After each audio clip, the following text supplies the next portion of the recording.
Assalamualaikum.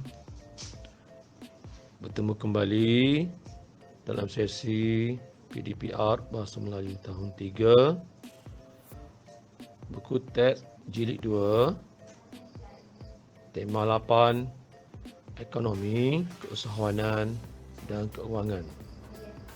Unit 23, budaya usahawan. Tajuk kita pada minggu ini ialah ayat suruhan dan ayat perintah. Standard kandungan 5.3, memahami dan membina ayat mengikut konteks. Standard pembelajaran 5.3.1, memahami dan membina ayat mengikut konteks. Yang pertama, ayat suruhan, dan yang kedua, ayat perintah. Okey, kita lihat objektif pembelajaran. Di akhir pembelajaran, murid dapat membina ayat suruhan dan ayat perintah berdasarkan gambar. Okey, buka buku teks, muka surat 65, tema 8, ekonomi, keusahawanan dan keuangan. Baik, kita lihat maksud ayat suruhan. Ayat suruhan ialah ayat yang diucapkan dengan intonasi seruan untuk tujuan melahirkan perasaan. Intonasi seruan ini digambarkan dalam tulisan dengan tanda seru yang terletak di akhir ayat. Kamu lihat di sini ada tanda seru, iaitu macam air terbalik kan. Okay.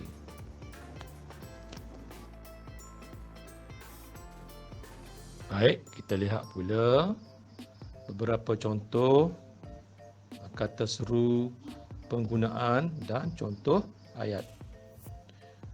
Contoh yang pertama, perkataan penggunaannya menunjukkan perasaan hairan. Contoh ayat, ramainya orang di sini. Perkataan yang kedua pula ialah syabas. Penggunaannya untuk perasaan gembira, pujian dan ucapan tahniah.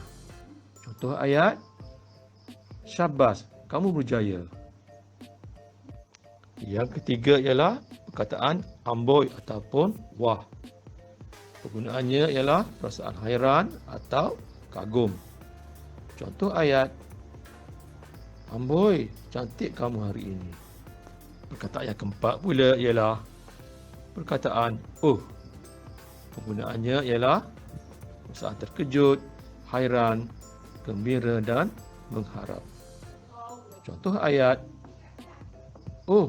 di sini rupanya buku saya. Baik, kita lihat pula maksud ayat perintah. Ayat perintah ialah ayat yang digunakan untuk menimbulkan sesuatu tindakan. Terdapat 4 jenis ayat perintah.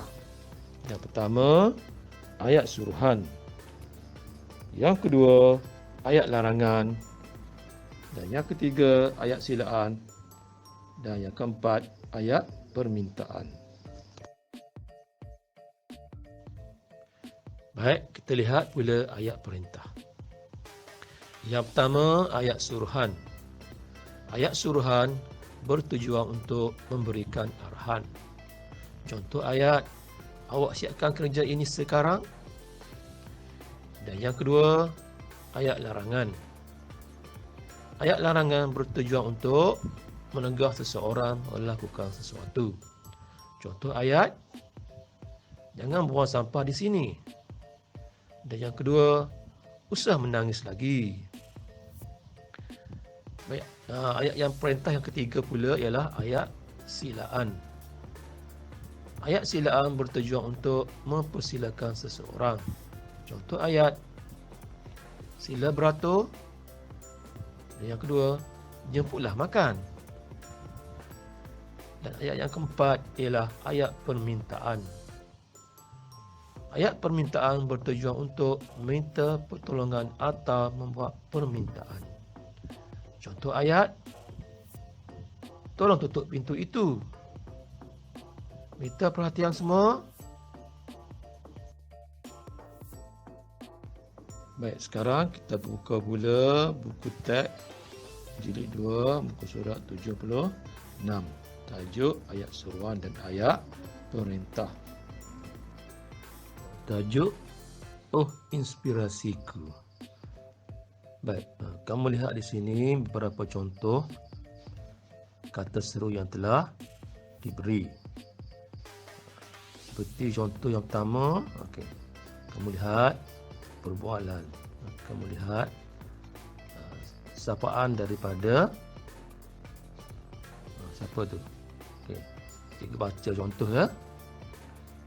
Hai Nabila, kamu sedang buat apa? Itu contoh ayat seruan. Okey.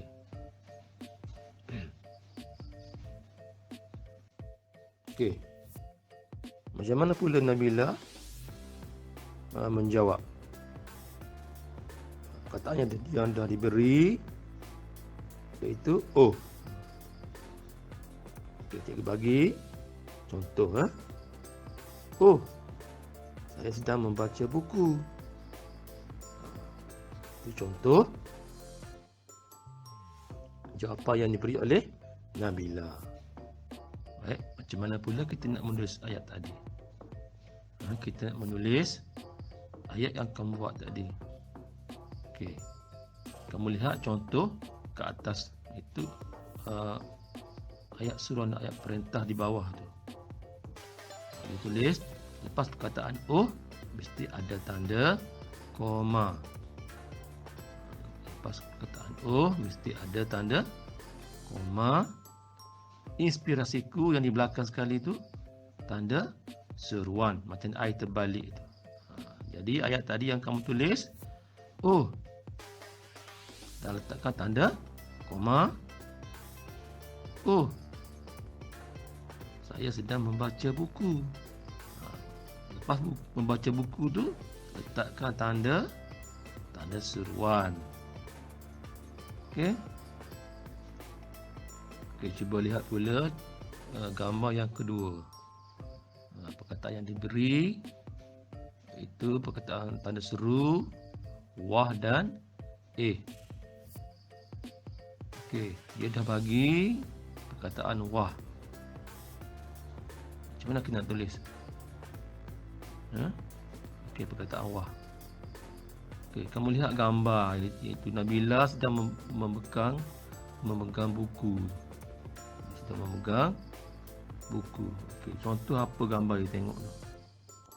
Baik. Cikgu bagi satu contoh. Okey. Nabila sedang memegang gambar seorang usahawan. Jadi perkataan yang kita boleh tulis kat sini ialah wah, hebat sungguh usahawan ini. Itu contoh cikgu bagi. Okey, cuba buat kata seru yang kedua tu. Kata seru yang kedua perkataan Okey, cuba lihat perkataan pula. Macam mana kita nak buat ayat? Okey, boleh tak? Okey, perkataan contohnya saya rasa pernah lihatlah usahawan ini di kaca televisyen. Itu contoh ayat. Ataupun saya pernah lihat usahawan ini di kaca televisyen. Saya pernah lihat usahawan ini di kaca televisyen. Baik, untuk gambar yang ketiga dan keempat, Bunda cuba kamu buat sendiri ya. Okey. Baik, kita buka pula buku aktiviti muka surat 83. Aktiviti 6. Bina ayat suruhan berdasarkan gambar. Okey, lihat ataupun contoh yang gambar yang pertama. Okey, dia dah bagi contoh ayat. Hai, Puan Zaliha, jemput masuk. Itu contoh yang pertama. Boleh buat tak? Gambar yang kedua dan seterusnya. Cikgu nak kamu buat cuba buat ya. Kemudian kita masuk pula ke latihan B ya. Iaitu bina ayat. Usahawan nira kelapa pandan. Alia dan rakan-rakannya telah melawat ke Institut Penyelidikan dan Kemajuan Pertanian Malaysia MARDI. Mereka ke sana untuk mendapatkan maklumat tentang fungsi MARDI dalam usaha membantu usahawan tani. Baik, kamu lihat di sini ada gambar dan perkataan sila. Ini merupakan ayat perintah kan. Ayat perintah ni tidak perlu tulis apa-apa tanda. Okey.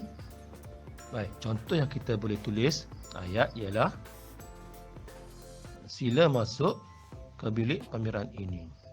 Baik, untuk gambar yang seterusnya, yang kedua, 3 dan 4, cuba kamu buat sendiri. Okey, contoh cikgu dah bagi. Cikgu harap kamu boleh buat dan faham ya. Okey, selamat menjawab.